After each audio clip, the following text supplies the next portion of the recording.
आज आपके द्वारा जो प्रेस कॉन्फ्रेंस आयोजित की गई है किस मुद्दे पर ये प्रेस कॉन्फ्रेंस? देखो, ये आज का मुद्दा ये था कि आज़ाद समाज पार्टी काशीराम के जो प्रत्याशी थे हमारे 4 विधानसभाओं पे, उन्हें डिक्लेयर करने के उद्देश्य में ये मीटिंग रखी गई थी। कौन कौन सी विधानसभाओं पर प्रत्याशी उतारे गए? हमारी विधानसभा 27 से मोहम्मद अकरम और मुरादाबाद नगर से दानिश अंसारी और बिलारी से मोहम्मद उमर फारूक जी और 29 कुंदरकी से हमारे रमजानी लोहा।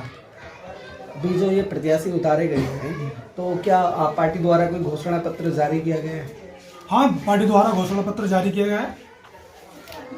तो इसमें इन सभी को आज सिंबल देकर इस सम्मान के साथ हम इनसे यही उम्मीद करते हैं कि भारी मतों से जीत का है और बड़े भाई चंद्रशेखर आजाद जी के हाथों को मजबूत करें। आपने देखा होगा कि हाल ही में हुए किसान आंदोलन से लेकर हमले तक बड़े भाई चंद्रशेखर आजाद जी की अहम भूमिका रही है। उन्होंने हर जगह अपना बढ़ चढ़कर हिस्सा लिया और हर उसमें बलिदान में उनका हिस्सा रहा है।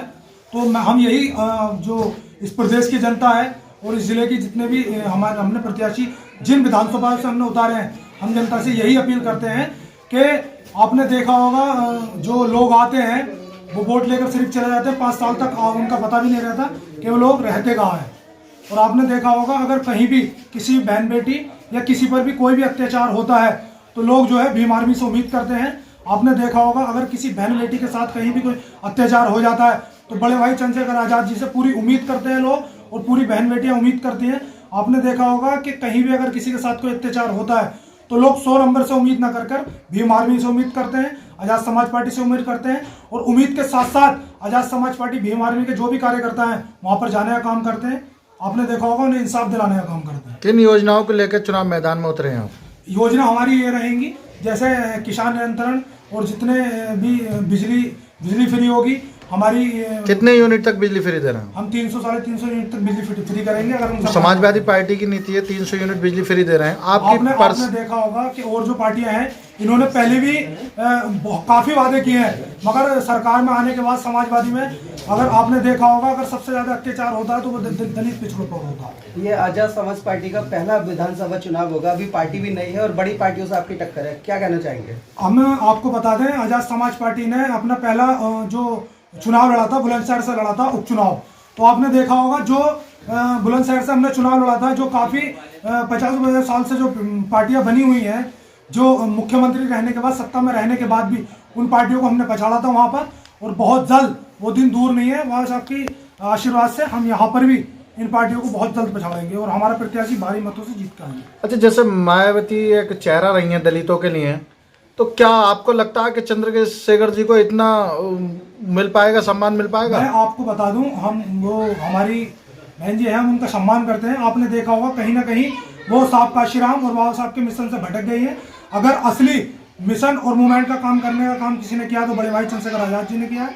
और आपने देखा होगा कि जब बहन जी बाबा साहब और काशीराम साहब के मिशन पर चल रही थी तो हम उनके साथ थे, आज वो मिशन से भटक गए। अच्छा, आप आजाद समाज पार्टी किससे गठबंधन कर रही है? जो अटकलें लगाई जा रही हैं कि गठबंधन कर रहे हैं, बीजेपी को लेकर भी अटकलें लगाई जा रही हैं कि बीजेपी के कुछ नेताओं से चंद्रशेखर जी मिले हैं, क्या आपको लगता है कि किसी से गठबंधन हो रहा है आपका? आपने देखा होगा कि अगर बीजेपी के बारे में, अगर बड़े भाई चंद्रशेखर आजाद जी के बारे में आपने कहा होगा तो आपने देखा होगा कि चुनाव से पहले ही हमने योगी जी को उनके मठ भगाने का काम किया है और बड़े भाई चंद्रशेखर आजाद जी ने ऐलान किया है कि गोरखपुर से चुनाव लड़ेंगे और वो दिन दूर नहीं है कि हम वहाँ से बीजेपी आकर जीत हासिल करते हैं वहाँ से। अच्छा, जैसे अयूब सर्जन जी से भी मुलाकात हुई है चंद्रशेखर आजाद जी की, तो क्या माना जाए? ये हमारे इन पार्टियों सभी से गठबंधन है और जितने भी कितनी पार्टियों से गठबंधन है? हमारा 13 पार्टियों से गठबंधन है और जितनी भी सारे पार्टियां हैं, इनके जितने भी संगठन के लोग हैं, ये जिले में विधानसभा में हमें चुनाव लड़ाने का काम करेंगे और पूरी जितना भी इनका बहुमत होगा हमें हमारे साथ आकर हमारे साथ कंधे से कंधा मिलाकर चुनाव लड़ाएंगे विधानसभा में। आजाद समाज पार्टी द्वारा आपको टिकट दिया गया है, आप मीडिया से एक पत्रकार हैं, आपको आजाद समाज पार्टी द्वारा टिकट मिला, कैसा महसूस करें, क्या कुछ कहना चाहेंगे?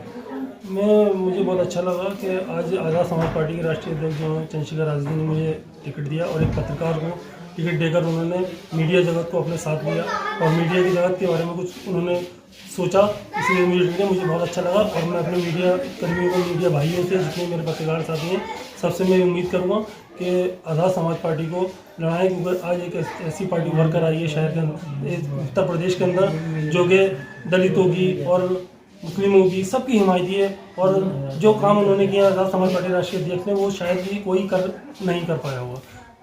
आप लोकतंत्र के चौथे स्तंभ थे और अभी तक अपने मीडिया के माध्यम से जनता की आवाज़ को बुलंद कर रहे थे, उनको न्याय दिला रहे थे। ऐसी क्या आवश्यकता रही कि आप राजनीति में आपको आना पड़ा? राजनीति में इसलिए मुझे आना पड़ा कि अब मैं पहले तो अखबार के माध्यम से लोगों की समस्याएं और लोगों की आवाज़ें बुलंद करता था। चौथा स्तंभ पत्रकारिता क्षेत्र में इसको चौथा स्तंभ कहा जाता। अब मैं ये चाहता हूँ कि जो एक से एक स्तंभ है, 4 स्तंभ है, उस एक और स्तंभ और मैं जोड़ना चाहता हूँ, डबल मेरा स्तंभ हो जाएगा। और फिर उसके बाद फिर जो लड़ाई होगी चंद्रशेखर जी आज़ादी के नेतृत्व में, फिर उस लड़ाई में मज़ा आएगा और इनकलाब आएगा।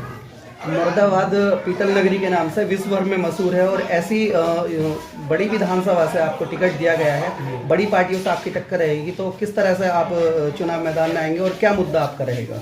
मेन मुद्दा मेरा सबसे पहले तो शिक्षा पे रहेगा और दूसरा मुद्दा मेरा रहेगा बेरोजगारी पे। जो आज बेरोजगारी चरम सीमा पर है और बेरोजगारी के साथ साथ आप क्षेत्र की हमारे मुरादाबाद शहर जो कि पूरी दुनिया के अंदर विख्यात है, यहाँ पर मूलभूत कोई भी समस्या, कोई भी सुविधा नहीं है, ना ही कोई अस्पताल है। सरकारी अस्पताल भी है तो वो नामचारे को है, और भी कोई ऐसा अस्पताल नहीं गरीबों के लिए तो जो कि बिल्कुल नहीं। उसके लिए मैं सबसे पहले कदम उठाऊंगा। और दूसरी बात मैं ये कहना चाहता हूँ कि जगह जगह चौराहों पे ये जो पुलिस वाले चेकिंग करते हैं, इसको भी रोकूंगा और जनहित के कार्य जितने भी होंगे सब काम करूँगा। अच्छा, चेकिंग क्यों रोकना चाहते हैं?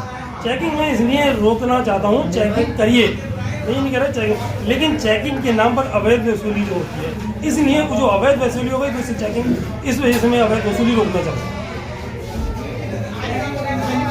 आज आज़ाद समाज पार्टी के जो मुरादाबाद की विधानसभा है, प्रत्याशियों की घोषणा की गई है और ये चुनाव मैदान में आए हैं।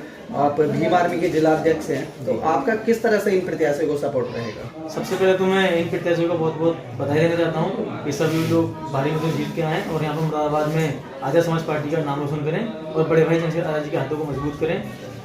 और जो प्रत्याशी यहाँ पर हमारी 4 विधानसभाओं में प्रत्याशी घोषित हुए हैं, बिलारी 30 विधानसभा से हमारे उमर फारूक भाई हैं और कुंदर की 29 विधानसभा से रमधनी लोहार जी हैं, मुरादाबाद शहर विधानसभा से दानिश भाई हैं, मुरादाबाद देहात विधानसभा से हमारे अकरम चौधरी जी हैं। पार्टी हाईकमान ने युवाओं पे भरोसा किया है, ज़्यादातर टिकट युवाओं को दिए हैं और जिस तरह से पार्टी भी नई है इस समय और पहला ही ये विधानसभा चुनाव है, किस तरह से देखते हैं? देखो, हर पार्टी के देखो अपने युवाओं को इग्नोर करते हैं, लेकिन आज़ाद समाज पार्टी और भीम आर्मी युवाओं को साथ लेकर चलती है।